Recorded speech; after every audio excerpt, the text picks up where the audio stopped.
బొల్సెట్ సత్య గారు ఒక కామెంట్ చేశారు సార్. జగన్తో కంపేర్ చేస్తూ ఉన్నారు. జగన్మోహన్ రెడ్డి ఇలాగే వ్యవహరించాడు, అందుకని 151 నుంచి 11కి పడిపోయాడు. మీరు కూడా అంటే రేవంత్ రెడ్డి కూడా ఇలా వ్యవహరిస్తే he also definitely fall down అని చెప్పి ఒకసారి బయట. From 151 is become thing. Jagannath Reddy also did the same thing in Andhra Pradesh. What happened to him with from 151 is become 11. And Ravant Reddy is definitely going to fall down. And he is digging his own grave. He wants to encash it. But he doesn't know one thing. Jagannath Reddy also did the same thing in Andhra Pradesh. What happened to him with from 151 is become 11. And Ravant Reddy is definitely going to fall down. And he is digging his own grave. He wants to encash it. ఆయన పోయి ఆయనే తవ్వుకుంటూ ఉన్నారు అని చెప్పి. ఇప్పుడు Allu Arjun Pushpa 2 Sanjay incident ఆధారంగా తెలంగాణ ప్రజలు తీర్పులు చెప్పారు. అందువల్ల తెలంగాణ ప్రజలు ప్రభుత్వాలను తీర్పు చెప్పడానికి ఈ సంఘటన ఆధారంగా తీర్పులు చెప్తారా? ఇప్పుడు దీన్ని ఎన్కాష్ చేసుకుంటున్నాడు అని ఆయన ఆరోపణ. దీన్ని ఎన్కాష్ చేసుకుంటున్నాడు. అల్లు అర్జున్ టార్గెట్ చేస్తే లాభం వస్తుందని ఎవరు గ్యారంటీ ఇస్తున్నారు? అసలు దీంట్లో ఎన్కాష్ ఏముంది? ఇప్పుడు దీన్ని బట్టి తెలంగాణ ప్రజల మూడు డిసైడ్ అవుతుందా? ఈ ఎన్నికల్లో ఓడిపోవడం అంటావా? మరి 2014లో 105 సీట్లు ఇచ్చిన ప్రజలు చంద్రబాబు నాయుడుకు 23 సీట్లు ఇచ్చాను. మరి దానికి ఏం చేశాడు? ఇట్లాంటి ఏం చేశాడు చంద్రబాబు నాయుడు ఏ తప్పు చేశాడని చెప్పి 23కి ఇచ్చారు నాకు చెప్పండి. ఇలాంటి అల్లు అర్జున్ లాంటి సినిమా యాక్టర్ల మీద అటాక్ చేస్తేనే 105 నుంచి 23 పడిపోయిందా? మరి కేసీఆర్ది 88 నుంచి 39 పడిపోయింది. ఏంటి ఇలాంటివి చేస్తేనే పడిపోయిందా? బ్రహ్మాండంగా సినిమాలో సన్మానాలు కూడా చేశాడు కదా కేసీఆర్. ప్రపంచ తెలుగు మహాసభలో అప్పుడు లైన్ కట్టి వీళ్ళందరూ పొగడలేదా? మనం చూడలేదా? కేసీఆర్ మామూలుగా పొగిడారా? కేసీఆర్ వీళ్ళందరినీ పొగడలేదా? సినిమా హీరోలు అందరినీ ఉద్యమ సమయంలో ఆంధ్రోళ్ళని టార్గెట్ చేసి తెలంగాణ వచ్చాక వాళ్ళకు బ్రహ్మాండమైన సన్మానాలు చేసి వాళ్ళను కేసీఆర్ పొగిడారు, కేసీఆర్ను వాళ్ళు పొగిడారు, కేటీఆర్ను కూడా పొగిడారు వాళ్ళు. నా గుర్తు సినిమా హీరోలు అందరూ. సో ఇదంతా జరగలేదా? మరి ఎందుకు కేసీఆర్ది 88 39 పడిపోయింది చెప్పండి నాకు. ఇప్పుడు మోడీ ఏం చేశాడని ఇట్లా ఏ సినిమా హీరోని టార్గెట్ చేశాడు 303 నుంచి 240 పడిపోయింది చెప్పండి. సో ఎన్నికల్లో ఓడిపోవడం దానికి అనేక ఫ్యాక్టర్స్ ఉంటాయి.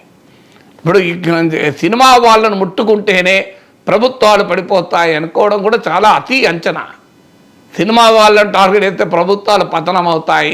ఎన్టీ రామారావును చంద్రబాబు నాయుడు టార్గెట్ చేసినాక కూడా 99లో గెలిచాడు కదా మీకు, అవునా కదా? చంద్రబాబు నాయుడు గెలవలేదా ఎన్టీ రామారావు పైన? ఎన్టీ రామారావు నుంచి పార్టీ విడిపోయాక చంద్రబాబు నాయుడు నాయకత్వంలోని తెలుగుదేశమే కదా నిలబడ్డది, ఎన్టీ రామారావు నిలబడలే కదా. మరి ఎన్టీ రామారావు ఉండగానే, ఆయన బతికుండగానే ఆయన వెళ్ళి ఆయన రోడ్డు మీదకి వచ్చిన జనం చంద్రబాబు నాయుడు వెనకాలే ఉన్నారు తప్ప ఎన్టీ రామారావు వెనకాల రాలే కదా. మరి ఎన్టీ రామారావు మించిన గొప్ప అన్నట్టు ఎవరు ఉన్నారా? అందువల్ల పవన్ కళ్యాణ్ టార్గెట్ చేసిన మీకు 2019 ఎలక్షన్స్ అప్పుడు పవన్ కళ్యాణ్ టీడీపీకి టార్గెట్ చేసింది కదా, వైసీపీకి టార్గెట్ చేసింది. మరి వైసీపీ పవన్ కళ్యాణ్ టార్గెట్ చేసినా కూడా వైసీపీ 151 వచ్చాయి కదా. అందువల్ల సినిమా యాక్టర్లు ముట్టుకుంటే మొత్తం ప్రపంచం భూకంపాలు వస్తాయి, ప్రపంచాలలో ప్రభుత్వాలు కూలిపోతాయి అంటే చాలా అతిగా అంచనా వేయడం మన సినిమా వాళ్ళ గురించి.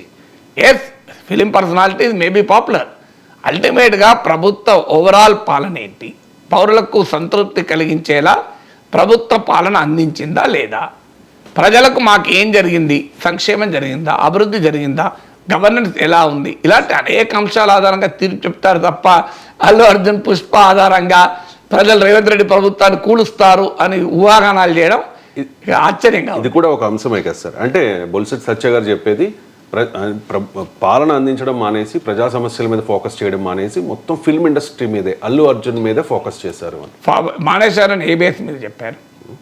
ఏ బేస్ మీద మానేశారని చెప్పారు నాకు చెప్పండి. బేస్ ఉండాలి కదా. అలాగే సార్. ఇప్పుడు అంతా కూడా ఇప్పుడు నాగేశ్వర్ అనే వ్యక్తి రోజు గంట సేపు టీవీలో మాట్లాడుతున్నాడు అంటే ఏ పని చేస్తాడు? ఇక నేను ఏ పని చేస్తాను, ఒక టీవీలో మాట్లాడుతున్నాను. ప్రయారిటీ దీనికి ఇచ్చారు అని. ప్రియారిటీ అంటే ఏ బేస్? మీకు ఎవరు చెప్పారు ప్రియారిటీ బేస్ ఇచ్చారు? ప్రాతిపదిక ఏంటి? మొత్తం అసెంబ్లీ ఎన్ని గంటలు జరిగింది, అందులో ఎన్ని గంటలు ఈ చర్చ నాకు చెప్పండి. ఏ డేటా లేకుండా మాట్లాడితే ఎట్లండి? నాకు చెప్పండి ప్రియారిటీ అంటే ఏంటి? అసెంబ్లీలో ఫస్ట్ ఇదే తీసుకున్నారా? అసెంబ్లీ చివరిలో వచ్చింది, అవునా కదా? అసెంబ్లీ ఎన్ని రోజులు జరిగింది, మొత్తం ఎన్ని గంటలు జరిగింది, మీరు ఉన్నాయి అసెంబ్లీ రికార్డులు? అసెంబ్లీలోనే కాదు సార్, తర్వాత మొత్తం 24 గంటలు ఎన్ని గంటలు దీని మీద మాట్లాడాడు? మాట్లాడడం అనే కదా సార్, మొత్తం అంతా ఆయన నడిపిస్తూ ఉన్నారు. మొత్తం అదేందుకు నడుస్తుంది? ఎవరు మీరు అది తప్ప ఇంకేం చూడదలుచుకోగలేదు, దానికి ఎవరేం చేస్తారండి? మొత్తం అదే నడుస్తుందా? మీడియా వాళ్ళకి ఏంటంటే ఈ సినిమా అంటే క్రేజ్ అంతే తప్ప సమాజంలో ఇక ముఖ్యమంత్రి రోజు ఈ పనే చేస్తాడా? అది ఈ బేస్ మీద మాట్లాడతారండి. ఏ డేటా ఉందని మాట్లాడుతున్నారు చెప్పారు, అన్నీ వదిలేశారని. అన్నీ వదిలేశారు అంటే తెలంగాణకి ప్రభుత్వం నడుస్తలేదా? తెలంగాణకి ప్రభుత్వం ఏమీ నడతలేదు, మొత్తం స్తంభించిపోయింది. స్కూల్ ఆఫ్ అయినాయి, హాస్పిటల్ క్లోజ్ అయినాయి, పోలీస్ స్టేషన్ల పనులు లేవు. ఏమో అది విచిత్రంగా ఉంది. ఇది ఒక్కడే ఎందుకంటే మీడియా దాన్ని ఫోకస్ చేస్తుంది ఈ సందర్భం. ఇది ఎప్పటి నుంచి లాస్ట్ 2-3 డేస్ నుంచి ఇంత ఎక్కువ జరిగింది కదా. రాజకీయాల్లో అన్నీ ఉంటాయి కదా, ఇది ఉంటుంది. ప్రభుత్వం ఇది ఒక్కడే పని చేస్తుంది అనడం కూడా కరెక్ట్ కాదు కదా.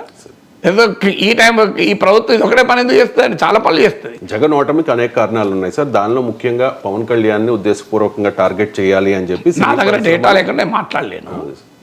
ఏ డేటా లేకుండా నేను దీనివల్లనే పలానా ప్రభుత్వం పడిపోయింది అనే కంక్లూజన్లు మీరు ఇచ్చుకోవచ్చు, కానీ నేను ఇవ్వలేను. నాకు ఏదో ఒక డేటా ఉండాలి. ఏ ప్రాతిపదిక లేకుండా మన పర్సెప్షన్ ప్రజల పర్సెప్షన్గా మనం రుద్దడం అనేది కరెక్ట్ కాదు. ఇప్పుడు జగన్మోహన్ రెడ్డి అయినా సినిమా నటుడు పవన్ కళ్యాణ్లో ఉన్న సినిమా నటుని టార్గెట్ చేయలే, పవన్ కళ్యాణ్ ఉన్న పొలిటికల్ లీడర్ని టార్గెట్ చేశారు కదా. ఇప్పుడు ఇక్కడ దాని మీద కంపారిజన్ ఏముందండి? పవన్ కళ్యాణ్ ఒక పొలిటికల్ లీడర్, అక్కడ అల్లు అర్జున్ పొలిటికల్ లీడరా? నాకు చెప్పండి. సినిమా టికెట్ల ధరలు తగ్గించి అది ఆ ఒక్క ఇష్యూ పైన జగన్ ఓడిపోయిన మీరు కంక్లూజన్ కదా, నాకు అభ్యంతరం. ఒక్కటి కాదు సార్, ఇలాంటివన్నీ అదే మీరు మీ దృష్టిలో టికెట్ల వల్లనే ఓడిపోయాడంటే దాని చాయిస్, అది ఎవరి అభిప్రాయాలు వాళ్ళే, ఎంతకన్నా ఎక్కువ ఏం చేస్తాం. అంటే జగన్ ఓటమికి ముఖ్యంగా పవన్ కళ్యాణ్ ముఖ్యంగా ఉండదు. ఎలక్షన్స్ లో వైసీపీ నేతలే ఇప్పుడు వాళ్ళు ఎవరైనా వైసీపీ నేతలు మాట్లాడేది మీకు వేరేవైతే నాకు అభ్యంతరం లేదు, నాకు మాత్రం కాదు. వాళ్ళు మాట్లాడుతారండి, అందరూ అన్నీ మాట్లాడతారు.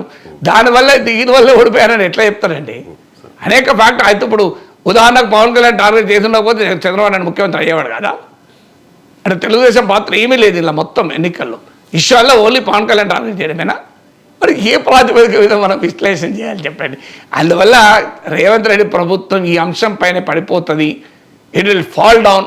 ఇది స్ట్రేంజ్ ప్రిడిక్షన్ తప్ప ఇంకోటి ఏం లేదు.